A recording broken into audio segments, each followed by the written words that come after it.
ভাইটি ফটো মাৰিব পাৰিবি আছোন পাৰিব আজিকালি ল'ৰা একদম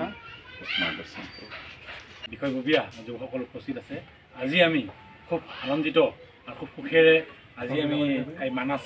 একেদৰে ওচৰলৈ আহিছোঁ আমাৰ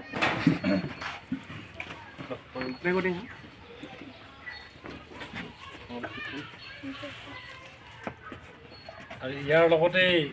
এখন ফুলাম জাপিৰে সম্বৰ্ধনা জনাব সদৌ সম্পদ তথা যুৱ ছাত্ৰ সন্থাৰ সভাপতি ৰূপেন সত্তৰ ডাঙৰীয়া চিৰাং ডিষ্ট্ৰিক্ট প্ৰেচিডেণ্ট ফণী সত্তৰ ডাঙৰীয়া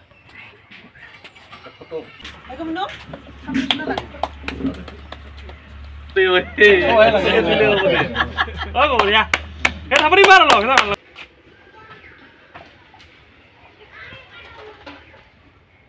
নমস্কাৰ মোৰ নাম ভূমিকা সূত্ৰধৰ মই ফাতেমাবাটি ষ্টেটত থাকোঁ মই অহা 28 তাৰিখে গোৱালৈ খেলিবলৈ যাম ৰাইজসকল চবে আশীৰ্বাদ কৰিব যে মই তাতে গৈ পিনে সিলেকশ্যন হৈ পিনে ইণ্ডিয়া টিমত ভালকৈ খেলি আহোঁ যে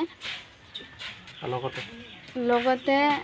কৰোঁ যে শ্ৰীযুত হেমন্ত বিশ্ব শৰ্মা মামাক মই অহা 28 ডিচেম্বৰ আমি গোৱালৈকে যাম ইয়াৰ কাৰণে সহায় সহযোগ কৰি দিয়ে যেন আজি আমি সদৌ বিটিচি তথা যুৱ ছাত্ৰ সন্থাৰ কেন্দ্ৰীয় সমিতিৰ ফালৰ পৰা আৰু আমাৰ শালবাৰী মহকুমাৰ অন্তৰ্গত যুৱ ছাত্ৰ সন্থাৰ কৰ্মীসকলে মিলি পেলাই আজি আমাৰ অসম গৌৰৱ ভূমিকা সূত্ৰধৰ বাকীৰত আমি উপস্থিত হৈছোঁ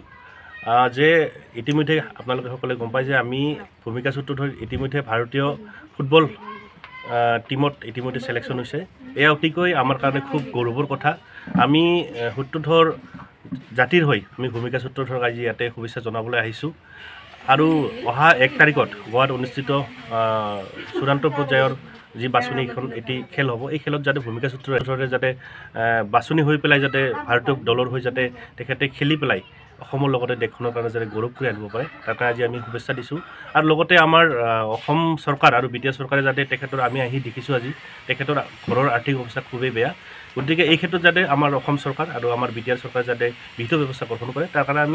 আমি সূত্ৰধৰ যুৱ ছাত্ৰ সন্থাৰ কেন্দ্ৰীয় সমিতিৰ ফালৰ পৰা আমি বিনম্ৰভাৱে অনুৰোধ জনাইছোঁ